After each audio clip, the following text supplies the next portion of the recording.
আচ্ছা, তো আমাদের আজকের যে টপিকটা সেটা হচ্ছে নিউটনের সূত্র এবং ওজনহীনতা। তো নিউটনের সূত্র বলতে তো অনেকগুলো সূত্রই আছে। তো এখানে আমরা যেই সূত্রটা বুঝবো সেটা হচ্ছে নিউটনের মহাকর্ষ রিলেটেড যে ফর্মুলাটা ছিল সেই ফর্মুলাটা। তো সেটাও আসলে বেস্ট ফার্স্ট একটা টপিক, একটা ভিডিওর ভিতরে সেটা কভার করাটা একটু কঠিন হবে। তো সে কারণে আমি এটা নিয়ে খুব ডিটেলে যাব না। আমাদের মেইন যে টপিকটা থাকবে সেটা হবে ওজনহীনতা। তবে ওজনহীনতাটা বোঝার আগে আমাদের আগে ওজনটা জানতে হবে, তারপর ওজনটা কিভাবে বের করবো সেই জিনিসগুলো জানতে হবে, তারপর ওজনহীনতা বোঝার জন্য আমাদের দুইটা ফর্মুলা একটু দেখে আসতে হবে। তো সেই জিনিসগুলো, বেসিক যে জিনিসগুলো থাকবে সেগুলো আমি আগে কভার করতেছি একটু। তো প্রথম যে ফর্মুলা নিউটনের, সেই ফর্মুলাটা কি ছিল যে এই মহাবিশ্বের প্রতিটা বস্তু কণা একে অপরকে কি আকর্ষণ করে। তো প্রথম যে কথাটা এখানে খটকা লাগবে সেটা হচ্ছে বস্তু কণা বলছে। অর্থাৎ আমাদের নিউটনের যে সূত্র, সেই সূত্রটা ডিসক্রাইব করা আছে কার জন্য, কার জন্য খাটবে, শুধুমাত্র বস্তু কণার জন্য। বস্তু কণা বা পার্টিকেল বলতে পারি আমরা এটাকে, ঠিক আছে, পার্টিকেল বা ছোট ছোট ক্ষুদ্র ক্ষুদ্র কণার জন্য। এখন এই যে কণা ব্যাপারটা কিন্তু রিলেটিভ, অর্থাৎ এক এক সময় আমরা এক এক জিনিসকে কণা বলতে পারবো। যেমন ধরো আমরা দুইটা মার্বেল নিলাম, এই মার্বেলগুলোর ব্যাসার্ধ আমরা কত ধরতে পারি, সাপোজ 0.5 সেন্টিমিটার। 0.5 সেন্টিমিটার। এখানে আরেকটা মার্বেল আছে, সেটার ব্যাসার্ধ হচ্ছে সাপোজ 0.5 সেন্টিমিটার। 0.5 সেন্টিমিটার। আর এদের মধ্যবর্তী যে দূরত্ব সেটা হচ্ছে কি 1 সেন্টিমিটার। তো এই যে মাঝখানের এই দূরত্ব, এই দূরত্বের কারণে এই বল দুইটা কিন্তু এখন আর বিন্দু বস্তু হিসেবে কল্পনা হয়তো করতে আমরা পারবো না। কিন্তু এই বল দুইটাকে যদি আমি অনেক দূরে দূরে রাখি, যে তাদের মধ্যবর্তী দূরত্ব 1 কিলোমিটার, এই 1 কিলোমিটারের কাছে কিন্তু 0.5 সেন্টিমিটার কিছুই না। তাই তখন আমরা এই দুইটাকে আবার বিন্দু বস্তু হিসেবে কল্পনা করতে পারবো। তাহলে এই যে বিন্দু বস্তু, এটা রিলেটিভ কার সাপেক্ষে, তাদের মধ্যবর্তী দূরত্বের সাপেক্ষে। মধ্যবর্তী দূরত্বের সাপেক্ষে। তাহলে যদি তাদের মধ্যবর্তী দূরত্বের তুলনায় আমাদের বস্তুগুলার আকার আকৃতি একটু ছোট হয়, তখন আমরা তাদেরকে কি বিন্দু বস্তু হিসেবে কল্পনা করতে পারবো। আর যদি বিন্দু বস্তু না হয়, আমরা বিন্দু বস্তু হিসেবে কল্পনা করতে না পারি, তখন তাদেরকে মেজার করবো কিভাবে? তখন আমাদের বস্তুগুলার ভর কেন্দ্র থেকে সবকিছু হিসাব করতে হবে, ঠিক আছে। ভর কেন্দ্র না বলে ভার কেন্দ্র বলা উচিত। ভার কেন্দ্র থেকে সবকিছু কি হিসাব করতে হবে। এই যে বস্তুটার ভর কেন্দ্র আর এই বস্তুটার ভর কেন্দ্র, ভর কেন্দ্র বলাটাই বেটার। আচ্ছা, এই যে ভর কেন্দ্র, সেই ভর কেন্দ্র থেকে হিসাব করতে হবে। অর্থাৎ এই যে বড় একটা বস্তু, সেই বস্তুটাকে এখন আমরা ট্রান্সফর্ম করতে পারবো ছোট একটা বস্তুতে। যে বস্তুটার ভর এই বস্তুর ভরের সমান এম, কিন্তু সেটা কি একটা পয়েন্ট হিসেবে কাজ করবে। আর এই পয়েন্টটা কোথায় অবস্থিত? এই যে বস্তুটা ছিল সেই বস্তুটার সেন্টার অফ মাস, যেটা সেই সেন্টার অফ মাসে অবস্থিত। ওকে, তো এগুলো সম্পর্কে নিউটনীয় বলবিদ্যা আরেকটু ডিটেইলে আলোচনা করা থাকে, আমি এখানে খুব বেশি ডিটেল আর বলতেছি না। ওকে, তাহলে এই বস্তু কণা ব্যাপারটা আমরা বুঝলাম। এখন এরা পরস্পরকে কি করবে? সবসময় আকর্ষণই করবে। কখনো তারা কি বিকর্ষণ করবে না, অলওয়েজ আকর্ষণ করবে। এই আকর্ষণ বলের এবার মান আর দিক এগুলো সম্পর্কে আইডিয়া দেওয়া হবে নেক্সট অংশটাতে। তো এখানে বলছে যে আকর্ষণ বলের মান বস্তু কণাদ্বয়ের ভরের গুণফলের সমানুপাতিক। অর্থাৎ আমরা যদি একটা বস্তু নেই, সেই বস্তুটার ভর সাপোজ m1, সেকেন্ড আরেকটা বস্তু আমরা নিলাম, সেই বস্তুটা m2। আরেকবার ক্লিয়ার করে বলি, এই বস্তু দুইটা অবশ্যই কি বস্তু কণা, যদি আমি কি একটু বড় করে রাখছি। বস্তুদের ভর দুইটা যদি m1 m2 হয়, তাহলে তাদের মধ্যবর্তী যে মহাকর্ষ বল সেটা তাদের গুণফলের সমানুপাতিক হবে। অর্থাৎ m1 আর m2 এই দুইটার গুণফলের সমানুপাতিক হবে। সেকেন্ডলি, তাদের মধ্যবর্তী যে দূরত্ব, সেই দূরত্বের বর্গের ব্যস্তানুপাতিক হবে। তাহলে এই যে তাদের মধ্যবর্তী দূরত্ব যদি আমি r ধরি, তাহলে সেই r এর বর্গের ব্যস্তানুপাতিক, তাহলে 1/r²। ওকে, তাহলে এই দুটো জিনিস সে স্টেট করলো। সেকেন্ডলি, সে কি করছে যে এই বল এদের সংযোজক সরলরেখা বরাবর কাজ করবে, অর্থাৎ বলগুলোর দিকে বলে দিছে। তাহলে দেখো সংযোজক সরলরেখা হচ্ছে এটা, আর এদিক বরাবর যদি আকর্ষণ বল ফিল করতে হয়, তাহলে অবশ্যই বলকে কি এদিক বরাবর আর এদিক বরাবর হইতে হবে। ওকে, তাহলে এই দুইটা নিয়েও একটু ডিটেলে বলবো আমি একটু পরে। তাহলে প্রথমে আগে দেখি যে এই বল দুটাকে এখন যদি আমরা একসাথে করি, মানে এই যে দুইটা আমরা সমানুপাতিক সম্পর্ক পাইলাম, এই দুটাকে একসাথে করে যদি আমরা একটা ফর্মুলা ফর্ম করতে চাই, তাহলে আমার এই দুটাকে একসাথে করলে কি আসবে? m1 m2, নিচে আসবে r²। আর এখানে একটা সমানুপাতিক ধ্রুবক আসে, সেটার নাম কনভেনশনালি দেওয়া হয় কি জি। তাহলে এই যে জি, এটাকে বলা হয় সার্বজনীন মহাকর্ষীয় ধ্রুবক। আর এই জি এর ভ্যালুটা বের করে রাখা আছে, সেটা কত? 6.673 ইন্টু 10⁻⁻11। আর এটার ইউনিটটাও বেশি important, newton metre square per kg inverse 2। Okay, তাহলে এটা হচ্ছে কি আমাদের জি এর ভ্যালু। তাহলে এখান থেকে আমরা যে কোনো দুইটা বস্তু কণার মধ্যবর্তী যে আকর্ষণ বল, সেই আকর্ষণ বলটা মাপতে পারবো। এখন আকর্ষণ বলের দিকটা সম্পর্কে আসি একটু। আকর্ষণ বলের দিক কোন দিকে থাকবে? আমরা আগের মতন বস্তু যেটা নেই, যে প্রথমে বস্তুটা হচ্ছে এখানে, দ্বিতীয় বস্তুটা হচ্ছে এখানে, তাদের ভর কেন্দ্রগুলো এখানে এখানে অবস্থিত। তাহলে এখন এই যে তাদের সংযোজক সরলরেখা হচ্ছে এটা, এটাকে আমরা m1 বলতেছি, এটাকে আমরা বলতেছি m2। তাহলে এই যে m1 m2 কে একটা বল আকর্ষণ করবে, সেই বলটা হচ্ছে এদিক বরাবর, তাদের সংযোজক সরলরেখা বরাবর আকর্ষণ বল। সেই বলটাকে আমরা বলতেছি এরকম f2 এর উপর প্রযুক্ত বল 1 এর দ্বারা। সেকেন্ডলি, এই যে m2 m1 কে একটা বল আকর্ষণ করবে, সেই বলের দিক হবে এদিক বরাবর, তাদের সংযোজক সরলরেখা বরাবর আকর্ষণ বল। সেই বলটাকে আমরা বলতেছি f1 এর উপর প্রযুক্ত বল 2 এর দ্বারা। ওকে, তাহলে এই যে f1 আর f12 আর f21, এই দুইটা বলের ভ্যালু কি পরস্পর সমান। আর সেটা কার সমান? আমাদের একটু আগে যে এফটা আমরা বের করছিলাম, জি into m1 m2 divided by r², সেটার ইকুয়াল। কিন্তু দিকগুলা কি? আমরা যদি এদেরকে ভেক্টোরিয়ালি লিখতে চাই, তাহলে একটা আরেকটার বিপরীত দিকে অবস্থিত। অর্থাৎ এই দিকটাকে যদি আমরা পজিটিভ ধরি, তাহলে দেখো আমাদের F1 2 এর দিকটা পজিটিভ কিন্তু F21 এর দিকটা নেগেটিভ। ওকে, তাহলে এরা কি পরস্পর সমান, ভ্যালু সমান, কিন্তু একজন কি আরেকজনের বিপরীত দিকে কাজ করবে। ওকে, তাহলে এই জিনিসটা গেল। এখন আমাদের পৃথিবী যেটা আছে, আমাদের মহাকর্ষ সূত্রটা তো ব্যাখ্যা করা আছে কিসের জন্য, যে কোনো মহাবিশ্বের যে কোনো দুইটা বস্তুর মধ্যে। এখন সেই দুইটা বস্তুর যে কোনো একটাকে যদি আমরা পৃথিবী বলি, অর্থাৎ আমি এইভাবে না বলি, যে দুইটা বস্তুর একটা যদি পৃথিবী হয়,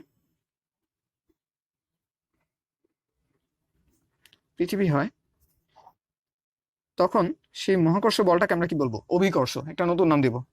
তখন সেই মহাকর্ষ বলকে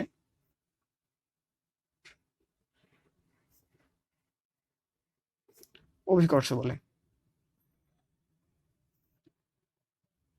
ওকে, তাহলে অভিকর্ষের ব্যাপারটা আমরা বুঝলাম, যে মহাবিশ্বের যে কোনো দুইটা বস্তুর ভিতর যে মহাকর্ষ বল, তার ভেতরে যে কোনো একটা বস্তুকে যদি আমরা পৃথিবী হিসেবে ফিক্সড করে ফেলি, তাহলে ওই পৃথিবী আর অন্য যে কোনো একটা বস্তু, তাদের ভিতরে যে আকর্ষণ বল, সেই মহাকর্ষ বলটাকে আমরা স্পেশাল নামে কি ডাকবো, অভিকর্ষ ডাকবো। এখন নিউটনের দ্বিতীয় সূত্র যদি আমরা জানতাম, মানে গতির যে দ্বিতীয় সূত্রটা ছিল, সেটা আমাদেরকে কি বলতো, যে আমরা কোনো বস্তুর উপর যদি বল প্রয়োগ করি, তাহলে সেই কারণে তার একটা কি হবে, ত্বরণ হবে। তাহলে এই যে একটা মহাকর্ষ বল, সেই মহাকর্ষ বলের কারণেও একটা বস্তুর কি হবে, অবশ্যই ত্বরণ হবে। এখন সেই যে ত্বরণটা হইতেছে, সেই ত্বরণটাকে আমরা একটা স্পেশাল নাম দিই, সেই ত্বরণটাকে আমরা বলি অভিকর্ষ বলের কারণে যে ত্বরণ,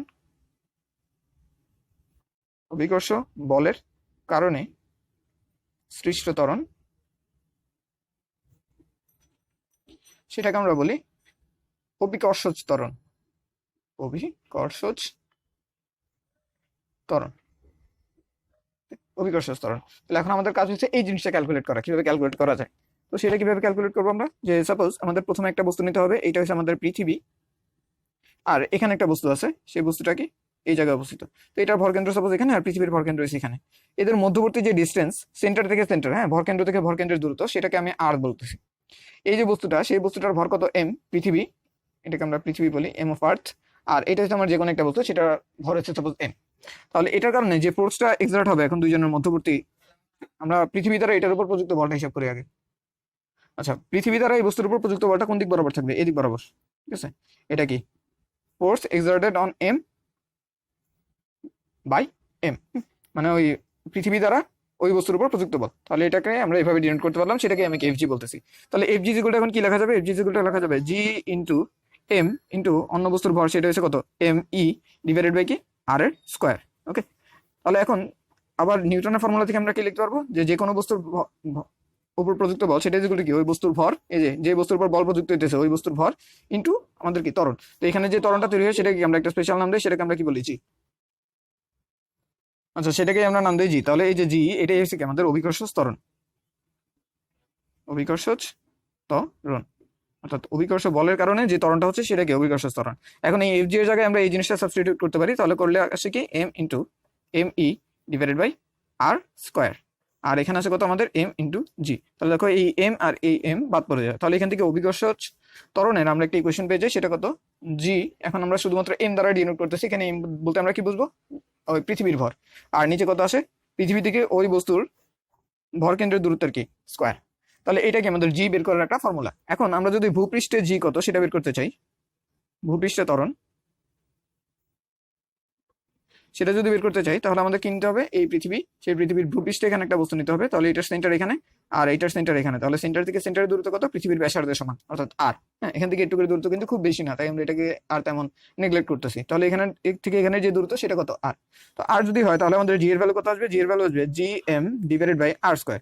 তো জি এর ভ্যালু আমরা জানি, এম এর ভ্যালু আমরা জানি, আর এর ভ্যালু আমরা জানি। ভ্যালুগুলো যদি আমরা বসাইলে আমরা এখানে কত পাবো, 9.8 মিটার পার সেকেন্ড স্কোয়ার। তাহলে এটা আসে কি আমাদের ভূপৃষ্ঠে জি এর মান।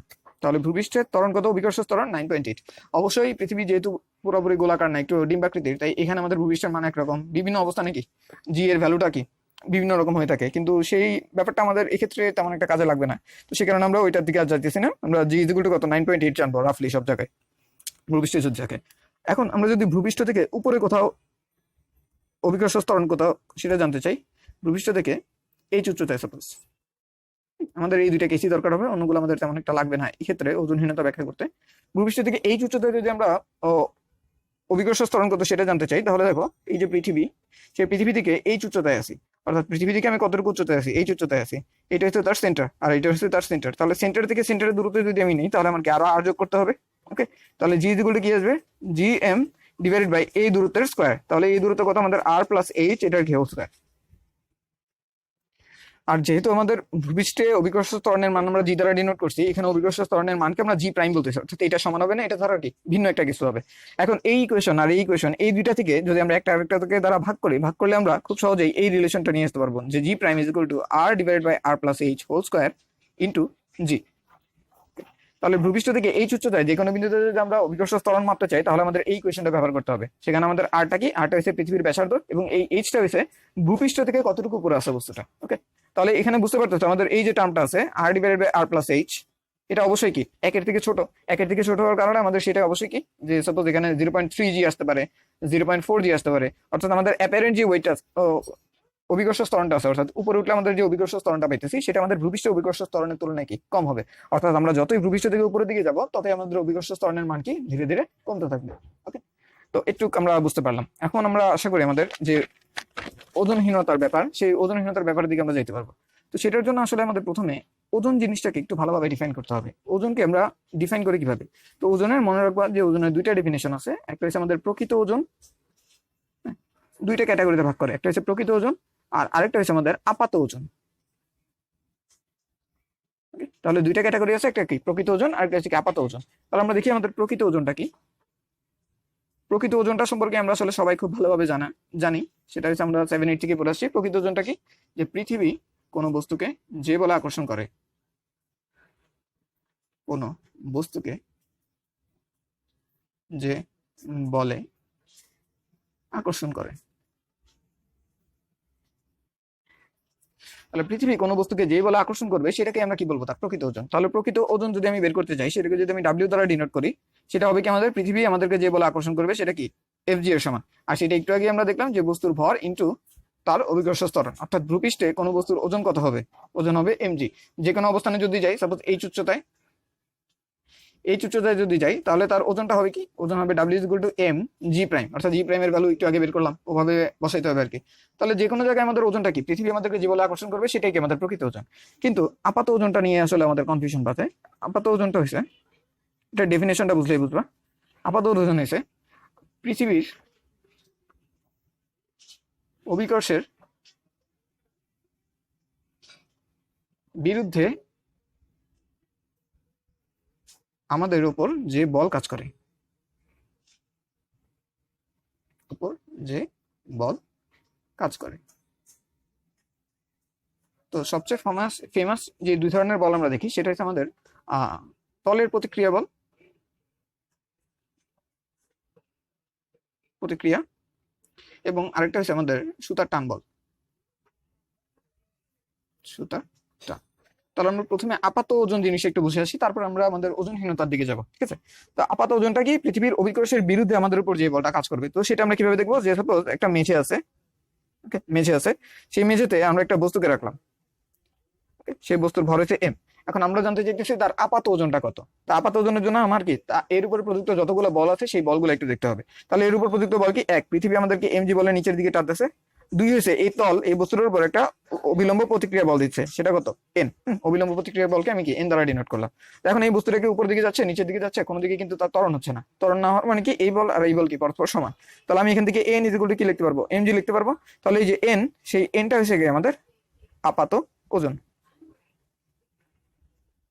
আপাত ওজন। ওকে, তো অন্য আরেকভাবে দেখতে পারি যে মনে করো আমাদের এখানে একটা সিলিং আছে, সেই সিলিং থেকে আমরা একটা এরকম রডকে ঝুলাই দিছি, সেই রডের এখানে আমরা একটা বস্তুকে রাখলাম। এই যে এম ভরের বস্তুটা ছিল, সেই এম ভরের বস্তুটাকে আমরা এখানে রাখলাম। তো এখন এই বস্তুর উপর কি কি বল কাজ করতেছে সেটা দেখি, যে বস্তুটার ভর কাজ করতেছে কোন দিকে, নিচের দিকে। আর বস্তুটা এখানে সুতার যে টান বা আমাদের এই রডটার ভিতর যে টেনশন কাজ করবে সেটা কোন দিকে, উপরের দিকে কাজ করবে। তাহলে যেহেতু বস্তুটা এখনো কি কোনো ত্বরণে নাই, তো সেই কারণে আমাদের টি ইজ ইকুয়াল টু এখন কি হবে, এমজি হবে, অর্থাৎ বল দুইটা পরস্পর সমান হবে। সেই কারণে আমাদের কোনো কি লব্ধি বল থাকবে না, যার কারণে সেটা কি ত্বরণ হয়। তাহলে বল দুইটা আমাদের সমান হলো। তো এখান থেকে এই যে টিটা আমরা পাইলাম, এই টিটা হয়েছে আমাদের কি আপাত ওজন, আপাত ওজন। তো বেসিক্যালি আমরা যে জিনিসটা দেখতেছি, যে যেই বল আমাদেরকে অভিকর্ষের কারণে নিচের থেকে কারণ অভিকর্ষ বলের কারণে কি আমাদের নিচের দিকে পড়ে যাওয়ার কথা, কিন্তু যেই বল আমাদেরকে ওই পড়াটা থেকে বাধা দিতেছে, হ্যাঁ, নিচের দিকে পড়তে দিতেছে না, সেই বলটাকে আমরা কি বলতেছি? আপাত ওজন। যেমন আমাদের এখানে দেখো টেনশন বলটাকে যদি আমি সরাই ফেলি তাহলে আমরা কি নিচের দিকে পতিত হবো, কিন্তু এই টেনশনের কারণে আমি কি নিচে যাচ্ছি না। তো এই যে টেনশন বল সেটাকে আমরা কি বলবো? আমাদের আপাত ওজন। এখানে দেখো আমার যদি পায়ের তলা থেকে মাটি সরাই দিই তাহলে কি আমি অভিকর্ষের কারণে নিচের দিকে পড়তে থাকবো, কিন্তু যেহেতু মাটি আছে সেই কারণে আমি কি একটা অবিলম্ব প্রতিক্রিয়া বল পাইতেছি। তাই এই অবিলম্ব প্রতিক্রিয়ার কারণে কি আমি নিচে পড়তেছি না অভিকর্ষের কারণে, তাহলে সেই বলটাকে আমরা কি বলবো এখন? আমাদের আপাত ওজন। তাহলে পৃথিবীর অভিকর্ষের বিরুদ্ধে দেখো এমজির বিরুদ্ধে কাজ করতেছে এটা, এমজির বিরুদ্ধে কাজ করতেছে এটা, তাহলে অভিকর্ষের বিরুদ্ধে আমাদের উপর এই যে বস্তুর উপরে কাজ করতেছে, আমাদের উপর যে বলটা কাজ করবে তাকে আমরা কি বলবো? আমাদের আপাত ওজন।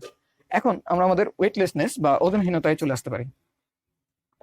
ওজনহীনতা, তাহলে একটু আগে যেমন দেখলাম যে ওজন দুই ধরনের, ঠিক একইভাবে আমাদের ওজনহীনতাও দুই ধরনের হবে। ঠিক আছে, ওজনহীনতা আমি আরেকবার লিখতেছি একটু। ওজনহীনতা আমাদের দুই ধরনের হবে, একটা হবে প্রকৃত ওজনই শূন্য হবে, প্রকৃত ওজন এটা ইজ ইকুয়াল টু 0। 2 নম্বর আমাদের কি হতে পারে? আপাত ওজন শূন্য, ওজন শূন্য। তো আমরা প্রথমে দেখি যে প্রকৃত ওজনটা কখন কখন শূন্য হতে পারে।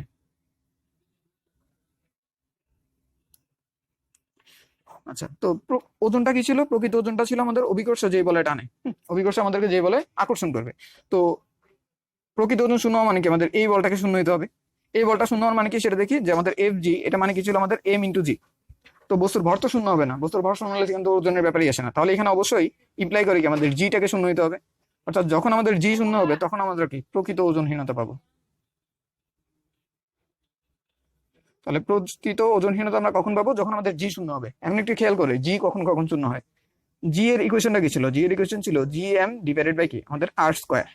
ওকে, G M divided by R square. তো এখান থেকে আমরা জানি যে পৃথিবীর ভর এটা শূন্য না, মহাকর্ষীয় ধ্রুবক এটাও কি শূন্য না। তাহলে একমাত্র আমাদের এই আরটা যদি আমাদের ইনফিনিটির দিকে যায় তাহলে সেটা হবে কি আমাদের জিটা। জিটা কোন দিকে যাবে? জিটা আমাদের শূন্যের দিকে যাবে। অর্থাৎ জি যদি শূন্য হতে হয় তাহলে আমাদের আর ইনফিনিটি হতে হবে। আচ্ছা, আর ইনফিনিটি হওয়া মানে কি? আর ইনফিনিটি হওয়া মানে কি ছিল? যে আমাদের যে দুইটা বস্তু ছিল সেই দুইটা বস্তুর মধ্যবর্তী যে দূরত্ব, সেই দূরত্বটা ছিল আমাদের আর।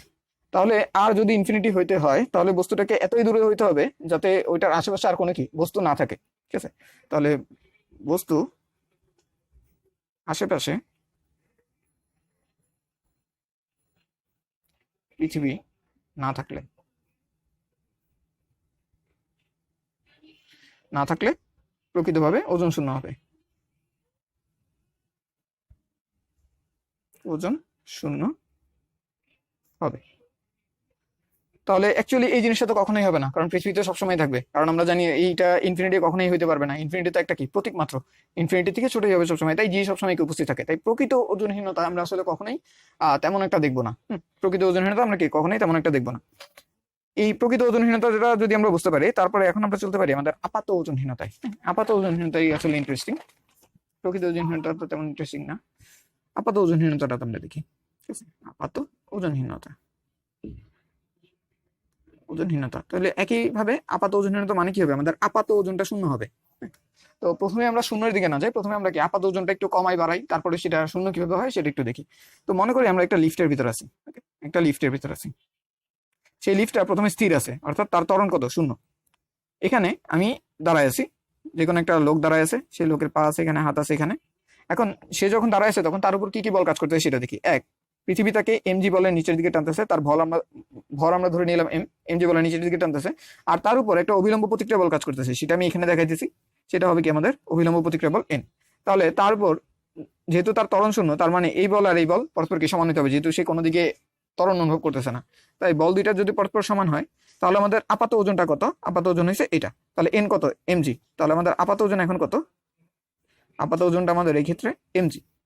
সেকেন্ড আরেকটা কেস আমরা দেখি, যে আমাদের সেই লিফটটা যেটা ছিল সেই লিফটাই আছে, কিন্তু সেই লিফটটা এখন উপরের দিকে প্লাস এ ত্বরণে গতিশীল, অর্থাৎ উপরের দিকে সে কি এ ত্বরণে যাচ্ছে।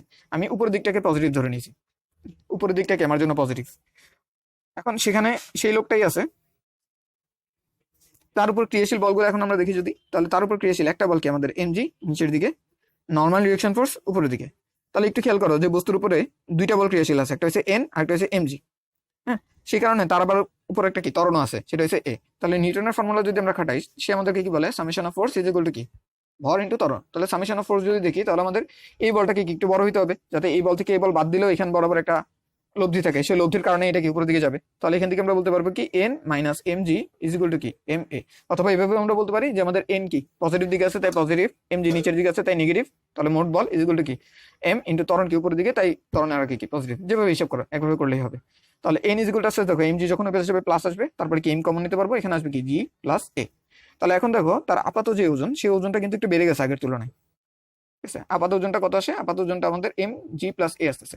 অর্থাৎ আগে যদি তার ওজন যা ছিল এম জি ছিল, তার থেকে কি এখন একটু বেশি ওজন সে অনুভব করবে। এটাই কি তার আপাত ওজন। দেখো আপাত ওজন কিন্তু তার অবস্থার উপর ডিপেন্ড করতেছে, সে কিভাবে যাচ্ছে কিভাবে না যাচ্ছে, এই জিনিসগুলোর উপর ডিপেন্ড করতেছে। কিন্তু প্রকৃত ওজন কি এখনো শুন, প্রকৃত ওজন সেটা কিন্তু এখনো এমজি, কারণ পৃথিবীটাকে এখনো এমজি বলে টানতেছে। এখানে প্রকৃতটা কত, এখানে প্রকৃত কিন্তু এখনো এমজি, কারণ দেখো পৃথিবীটাকে এখনো এমজি বলে টানতেছে। ওকে, তাহলে সেকেন্ড আবার যদি আমরা দেখি যে এই যে বস্তু, সেই বস্তুটা এখন নিচের দিকে যাচ্ছে। ওকে, নিচের দিকে এই ত্বরণে যাচ্ছে। আমি এখন নিচের দিক পজিটিভ ধরতেছি, তোমরা চাইলে উপর দিকে ধরতে পারো, কোনো সমস্যা নেই, একই ইকুয়েশন আসবে। ওকে, একটু ধরে দেখিও, এটা ভালো প্র্যাকটিস একবার, যে আমি যেটা করতেছি সেটার উল্টাটা একটু করে দেখা, অনেকগুলো ইনসাইট পাবা তাহলে। আচ্ছা যাই হোক, তো এই বস্তুটা আছে, এই বস্তুটাকে এখন কি পৃথিবী এমজি বলয়ের নিচের দিকে টানতেছে, তারপর একটা নর্মাল রিয়েকশন ফোর্স কাজ করতেছে উপরের দিকে। এখন আমি নিচের দিকে পজিটিভ ধরছি, তাহলে একটু খেয়াল করো যে আমাদের এমজি মাইনাস এন, এটা কি সামেশন অফ ফোর্স, এই যে summation of force equal to কি হবে আমাদের এম ইন্টু এ। দিকগুলো একটু হিসাব করে দেখো, যে এম জি নিচের দিকে তাই পজিটিভ, এন উপরের দিকে তাই নেগেটিভ, এ নিচের দিকে তাই পজিটিভ। ওকে, একটু আসলো। তাহলে এখন এখান থেকে আমরা এন ইকুয়াল টু কি লিখতে পারবো, যে এম এইখানে আসবে, এন ওই পাশে যাবে, তাহলে এম কমন আসলে এখানে আসবে জি মাইনাস এ। তাহলে আমাদের আপাত ওজনটা দেখো এখন কি আসতেছে, আপাত ওজনটা আসতেছে আমাদের এম ইন্টু জি মাইনাস এ। কিন্তু প্রকৃতটা কি আছে, প্রকৃত কিন্তু এখনো কি আছে এম জি আছে, কারণ পৃথিবীটাকে এখনো কি এমজি বলেই টানতেছে। কিন্তু আপাত ওজনটা কি আমাদের কমে গেছে। তাহলে দেখো লিফট যখন স্থির ছিল তখন আপাত ওজন প্রকৃত ওজনের সমান, লিফট যখন উপর দিকে চলা শুরু করছে তখন আপাত ওজনটা কি একটু বেশি প্রকৃত ওজনের তুলনায়, লিফট যখন নিচে যাওয়া শুরু করছে তখন আপাত ওজনটা কি জি মাইনাসে, অর্থাৎ তখন আপাত ওজনটা কি একটু কমে গেছে। এখন যদি আমরা লিফটটাকে জি ত্বরণের নিচের দিকে গতিশীল করি, আর নিচের দিকটাকে আমি পজিটিভ ধরতেছি, জি ত্বরণের নিচের দিকে গতিশীল করি, তাহলে তার আপাত ওজনটা কি আছে সেটা দেখতে চাই। তাহলে এখানে সেই বস্তুটা লোকটা আছে এখনো, সেই লোকের উপর কি পৃথিবীর বল কাজ করতেছে এম জি নিচের দিকে, ত্বরণ অবিলম্ব প্রতিক্রিয়া কাজ করতেছে কি উপরের দিকে এন, আর জি তো নিচের দিক বরাবর আছে। তাহলে এখন আমি নিচের দিকে সাপোজ পজিটিভ ধরছি, তাহলে কি লিখতে পারবো এম জি মাইনাস এন, এটা কি summation of force is equal to কি এম এ। তাহলে এম ইন্টু কোন ত্বরণে আমি নিচে নামতেছি, জি ত্বরণে, কিন্তু তাহলে এই যে জি ত্বরণে নামতেছি, তাহলে দেখো এখান থেকে এম জি বাদ পড়ে যায়, এন ইজ ইকুয়াল টু কি থাকে জিরো। তাহলে এখানে একটু দেখো যে আমাদের আপাত যে ওজনটা, সেই ওজনটা কি আসতেছে, আপাত ওজন কিন্তু শূন্য হয়ে গেছে, কিন্তু প্রকৃত ওজন এখনো কি আছে, প্রকৃত ওজন এখনো কিন্তু এনজি আছে। তাহলে এই যে আপাত ওজন শূন্য হয়ে যাওয়া, এই জিনিসটাকে আমরা কি বলতে পারি, এক ধরনের ওজনহীনতা। তাহলে ওজনহীন আমরা কখন অনুভব করবো, যখন আমরা জি ত্বরণে, পৃথিবী আমাদেরকে যে ত্বরণে টানতেছে, আমরা সেই একই ত্বরণে তার দিকে গতিশীল হবো, তখন একজনের সাথে আরেকজনের কি কোনো রিলেটিভ ভেলোসিটি থাকবে না। এই ব্যাপারটা দ্বারা আমরা কি বুঝতেছি, সাপোজ এভাবে ধরতে পারি, যে মনে করি যে কিভাবে বলা যায়, যে এরকম একটা লিফট আছে। ওকে, লিফটটা নিচের দিকে জি ত্বরণে নিচের দিকে পড়তেছে। ওকে, এখানে একটা বল আমি রাখছি, কিছুক্ষণ পর যদি আমি দেখি তাহলে ব্যাপারটা কেমন আসবে, যে বলটা আমাদের কতটুকু নামবে, বলটা সাপোজ 1 মিটার নেমে গেল, আর লিফটটাও কি 1 মিটার নামবে, 1 মিটার নামবে। তাহলে পুরো জিনিসটাকে যদি আমি 1 মিটার শিফট করে লিখি, তাহলে দেখতে কেমন আসবে, দেখতে আসবে এরকম। আমি পুরো জিনিসটাকে কি 1 মিটার শিফট করে নিচে রাখতেছি, তাহলে এটাও 1 মিটার নিচে নামলো, এই যে 1 মিটার নিচে নামছে, আর বলটাও কি আমাদের 1 মিটার নিচে নামবে, তাহলে বলটাও আমাদের 1 মিটার নিচে নামলো। কিছুক্ষণ পরে সাপোজ আরো 1 মিটার নিচে নামছে, এটা আমাদের এরকম 1 মিটার নিচে নেমে গেছে, আর লিফটটাও কি আমাদের 1 মিটার নিচে নেমে গেছে। তাহলে আমি যদি শিফট করে আবার লিখি, তাহলে এটার তল থাকবে এখানে, এখান থেকে উপরে, আর এই বলটাও কি 1 মিটার নিচে নেমে এখানে চলে আসছে। তাহলে একটু যদি খেয়াল করি, তাহলে আগে লিফটের কাছে কি মনে হতো, বলটা এখানে আছে, এই লিফটের কাছে কি মনে হতো, বলটা এখানে আছে, এই লিফটের কাছে কি মনে হতো, বলটা এখানে আছে। এখন বলকে চেঞ্জ করে আমরা যদি এখানে একটা মানুষ বসাই দিই,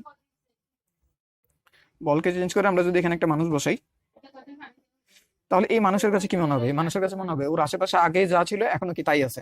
তার মানে ও সরতেছে না, কিন্তু ও কি ভেসে আছে। দেখো ও এখনো ভেসে আছে, কিন্তু ওর আশেপাশের কোনো কিছু কি সরতেছে না, ও ভেসে আছে, ওর আশেপাশে কোনো কিছু কি সরতেছে না। তাই ওর কাছে তখন কি মনে হবে, ও ওজনহীন।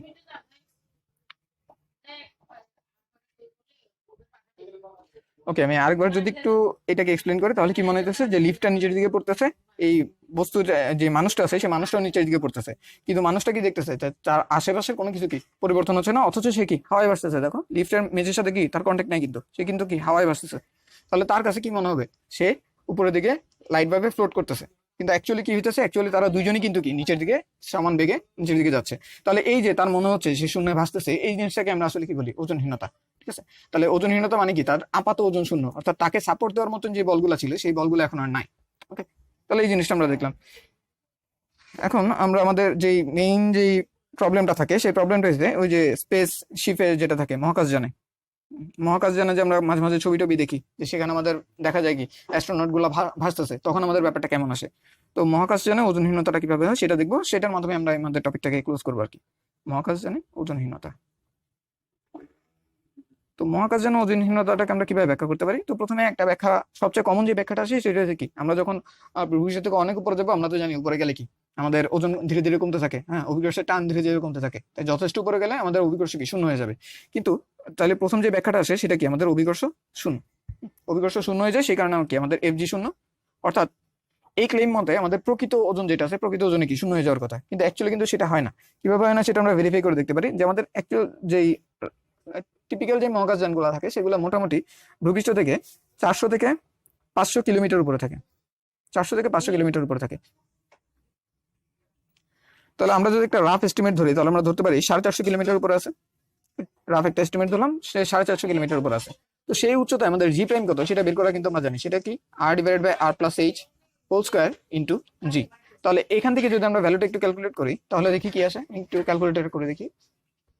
আচ্ছা, তো এটা যদি আমরা ক্যালকুলেট করি তাহলে আমাদের আসবে 8.55 metre per second square, metre per second square. অর্থাৎ আমাদের ভূপৃষ্ঠে যেই আছে, ভূপৃষ্ঠের 9.8, ভূপৃষ্ঠের প্রায় 87%। তাহলে ভূপৃষ্ঠে আমাদের যে জিটা ছিল তার 87% কি এখনো উপস্থিত আছে, তাই জি যে শূন্য অর্থাৎ তার প্রকৃত ওজন শূন্য, এই কথাটা কিন্তু মিথ্যা। অর্থাৎ ভূপৃষ্ঠে ওই মহাকাশযানে কিন্তু আমাদের প্রকৃত ওজনটা শূন্য হয় না। তাহলে আমাদের শূন্য হয় কোনটা, শূন্য হয় আমাদের আপাত ওজনটা। আচ্ছা, তো মহাকাশযানগুলোতে যেটা হয় সেটা হচ্ছে, মহাকাশযান আর আমাদের ভেতরের যেই মানুষ থাকে বা অন্য যেসব বস্তু টস্তু থাকে তারা সবাই সমান ত্বরণে পৃথিবীর দিকে পতিত হইতে থাকে। তাহলে আমরা এটা বলি যে তারা মহাকাশযানে